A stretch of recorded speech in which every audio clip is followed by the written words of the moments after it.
Hi, welcome back to taste and talks. പുതിയൊരു എപ്പിസോഡിലേക്ക് എല്ലാവർക്കും സ്വാഗതം. ഞാൻ ഇന്നൊരു ചെറിയ ബർത്ത്ഡേ സെലിബ്രേഷൻ്റെ വീഡിയോ ആയിട്ടാണ് വന്നിട്ടുള്ളത്. എൻ്റെ ചെറിയ മോൻ്റെ 4th ബർത്ത്ഡേ സെലിബ്രേഷൻ ആയിരുന്നു. അപ്പം എന്തായാലും ബർത്ത്ഡേ കുറച്ച് മുൻപാണ് കഴിഞ്ഞ വീഡിയോ അപ്ലോഡ് ചെയ്യാനായിട്ട് കുറച്ച് ലേറ്റായിട്ട് വന്നു. നിങ്ങളെന്തായാലും കാണാൻ ഇഷ്ടമാവുമെന്ന് വിചാരിക്കണം. കുട്ടികൾക്ക് എപ്പോഴും ബർത്ത്ഡേ സെലിബ്രേറ്റ് ചെയ്യുക എന്ന് പറയുന്നത് ഭയങ്കര സന്തോഷമായിട്ടുള്ളൊരു കാര്യമാണ്. ബർത്ത്ഡേൻ്റെ കുറേ ദിവസങ്ങൾക്ക് മുൻപ് തന്നെ അവർ പ്ലാനിങ് ഒക്കെ തുടങ്ങും. ഇവിടുത്തെ സ്ഥിതിയും അതുതന്നെയായിരുന്നു. അപ്പം ബർത്ത്ഡേക്ക് അവൻ ഒരു സ്പൈഡർമാൻ്റെ തീമിലുള്ളൊരു കേക്ക് വേണമെന്നാണ് നമ്മളോട് ആദ്യം പറഞ്ഞത്. അപ്പോൾ സ്പൈഡർമാൻ്റെ ഒരു തീം കേക്ക് കൊണ്ടുവരുമ്പോൾ എന്തായാലും നമുക്ക് ആ ഒരു സ്പൈഡർമാൻ തീമിൽ ടേബിൾ ചെറുതായിട്ട് സെറ്റ് ചെയ്താലോ എന്നുള്ളൊരു ഐഡിയ തോന്നി. അപ്പോൾ സ്പൈഡർമാൻ ബർത്ത്ഡേൻ്റെ കുറച്ച് പ്രോപ്പർട്ടീസൊക്കെ വാങ്ങിയിട്ടാണ് ഞാനിപ്പോൾ ഈ ടേബിളൊക്കെ ഒന്ന് ചെറുതായിട്ട് സെറ്റ് ചെയ്തെടുത്തിട്ടുള്ളത്. അപ്പോൾ മോൻ്റെ കുറച്ച് ഫ്രണ്ട്സിനൊക്കെ ഇൻവൈറ്റ് ചെയ്തിട്ടുണ്ട്. അപ്പോൾ അവർക്ക് കൊടുക്കാൻ വേണ്ടിയിട്ട് കുറച്ച് ഗുഡി ബാഗ്സും കൂടെ റെഡിയാക്കി വെച്ചിട്ടുണ്ട്. കുട്ടികൾക്ക് ഇഷ്ടമാണല്ലോ കുറച്ച് കളറ് ചോക്ലേറ്റ്സ് ഒക്കെ ഇട്ടിട്ടുള്ളൊരു ഗുഡി ബാഗ്സാണ് റെഡിയാക്കിയിട്ടുള്ളത്. അപ്പോൾ എന്തായാലും ഈ ഒരു ബർത്ത്ഡേക്ക് നമ്മൾ പാരൻസും കൂടെ ഉണ്ട് എന്നുള്ളൊരു സന്തോഷം കൂടെ ഉണ്ട്. എപ്പോഴും നമ്മൾ ഒറ്റയ്ക്കാണ് ബർത്ത്ഡേക്ക് സെലിബ്രേറ്റ് ചെയ്യാറുള്ളത്. അപ്പോൾ അതിൻ്റെ ഒരു സന്തോഷം കൂടെ ഇന്നത്തെ ഒരു ഡേക്കുണ്ട്. ഇന്നത്തെ ബർത്ത്ഡേയിലെ പ്രധാന താരമെന്ന് പറയുന്നത് നമ്മുടെ ബർത്ത്ഡേ കേക്കായിരുന്നു, സ്പൈഡർമാൻ തീം കേക്ക്. എൻ്റെ ഫ്രണ്ടാണ് എനിക്ക് ഈ കേക്ക് ബേക്ക് ചെയ്ത് തന്നത്. അപ്പോൾ ഞാൻ അവരുടെ അടുത്ത് സ്പൈഡർമാൻ്റെ ഒരു തീം കേക്ക് വേണം എന്ന് മാത്രമേ പറഞ്ഞിട്ടുണ്ടായിരുന്നുള്ളൂ. ഞാൻ അതിൻ്റെ ആ ഒരു കേക്ക് വന്ന സമയത്ത് ശരിക്കും ഭയങ്കരമായിട്ട് എക്സൈറ്റഡ് ആയി. കാരണം അതിൻ്റെ പാക്കിങ് തന്നെ ഭയങ്കര വൗ ആയിരുന്നു. അപ്പോൾ ഇവർ ഏകദേശം 7 വർഷമായിട്ട് ഇവിടെ UAE കേക്ക് ബേക്ക് ചെയ്യുന്നുണ്ട്. ബേക്കിങ്ങിൻ്റെ ഒരുപാട് കോഴ്സുകളൊക്കെ ചെയ്തിട്ടാണ് അവർ ഈ ഒരു ബേക്കിംഗ് ഒക്കെ സ്റ്റാർട്ട് ചെയ്തത്. നല്ല അടിപൊളി ലുക്കിലുള്ള ഭയങ്കര പെർഫെക്റ്റ് ആയിട്ടുള്ള ഒരു കേക്ക് തന്നെയായിരുന്നു. ശരിക്കും ഭയങ്കരമായിട്ട് എക്സൈറ്റഡ് ആയി എല്ലാവരും കേക്ക് കണ്ട സമയത്ത് തന്നെ. ഞാനിപ്പോൾ ഇത് ക്രീമിലാണ് ചെയ്യാൻ പറഞ്ഞത്. ഫോണ്ടൻറ്റിൽ ചെയ്യുകയാണെന്നുണ്ടെങ്കിൽ ഇതിൻ്റെ ഒരു ഫിനിഷിങ് ലെവൽ തന്നെ വേറെ ആയിരിക്കും. അപ്പോൾ നിങ്ങൾക്ക് ഇതുപോലത്തെ തീം കേക്ക് അല്ലെങ്കിൽ നോർമൽ കേക്കൊക്കെ നല്ല അടിപൊളിയായിട്ട് വേണമെന്നുണ്ടെങ്കിൽ ജസ്റ്റ് ഇവരൊന്ന് കോൺടാക്റ്റ് ചെയ്താൽ മതി. അവർക്ക് ഇൻസ്റ്റഗ്രാമിൽ ഷുഗർ കാസ്റ്റിൽ എന്ന് പറയുന്നൊരു പേജ് ഉണ്ട്. ഞാനതിൻ്റെ ലിങ്ക് ഇവിടെ ഡിസ്ക്രിപ്ഷൻ ബോക്സിൽ കൊടുക്കുന്നുണ്ട്. പറ്റുകയാണെങ്കിൽ നിങ്ങളെല്ലാവരും പോയിട്ട് അതൊന്ന് ഫോളോ ചെയ്യണം. നിങ്ങൾക്കിങ്ങനെ കേക്ക് ഏതെങ്കിലും സെലിബ്രേഷന് കേക്ക് തീം കേക്കോ അല്ലെങ്കിൽ നോർമൽ കേക്കൊക്കെ വേണമെന്നുണ്ടെങ്കിൽ അവരെ അതുവഴി നിങ്ങൾ ഇൻസ്റ്റഗ്രാമിൽ കോൺടാക്റ്റ് ചെയ്താൽ മതി കേട്ടോ. ഈ ഒരു കേക്കിൻ്റെ ലുക്ക് തന്നെ ഭയങ്കര ബ്യൂട്ടിഫുള്ളാണ്. ഇത് കഴിക്കുമ്പോൾ ഇതിൻ്റെ ടേസ്റ്റ് നമുക്കൊന്നും പറയാനില്ല. ഭയങ്കര സോഫ്റ്റാണ്, നല്ല ടേസ്റ്റി ആയിട്ടുള്ളൊരു കേക്കാണ്. അപ്പോൾ നിങ്ങൾ എന്തായാലും അവരുടെ പേജ് ഒന്ന് പോയിട്ട് ഫോളോ ചെയ്യാം.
അപ്പോൾ ബർത്ത്ഡേ കേക്ക് കട്ട് ചെയ്തു, എല്ലാവരും കഴിച്ചു, ഒരുപാട് ഗിഫ്റ്റ്സൊക്കെ കിട്ടി മോനെ. അവൻ ഭയങ്കര ഹാപ്പി ആയിരുന്നു.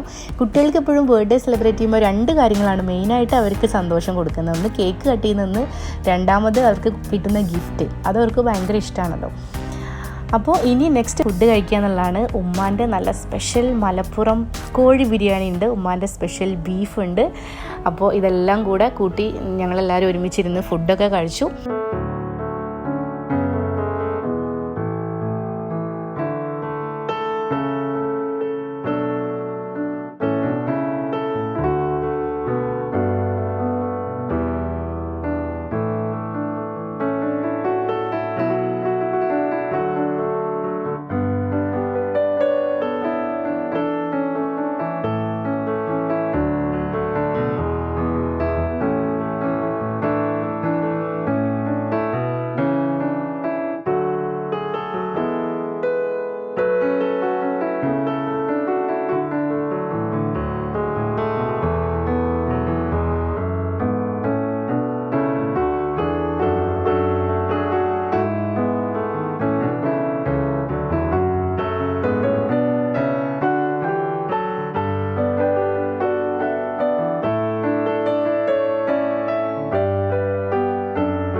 നമ്മളിങ്ങനെ ഒരുമിച്ച് ഉണ്ടാവുന്ന സമയങ്ങൾ എന്ന് പറയുന്നത് എപ്പോഴും നമുക്ക് ഓർക്കാനും ഒക്കെ ഇഷ്ടമുള്ളൊരു സംഭവമാണ്.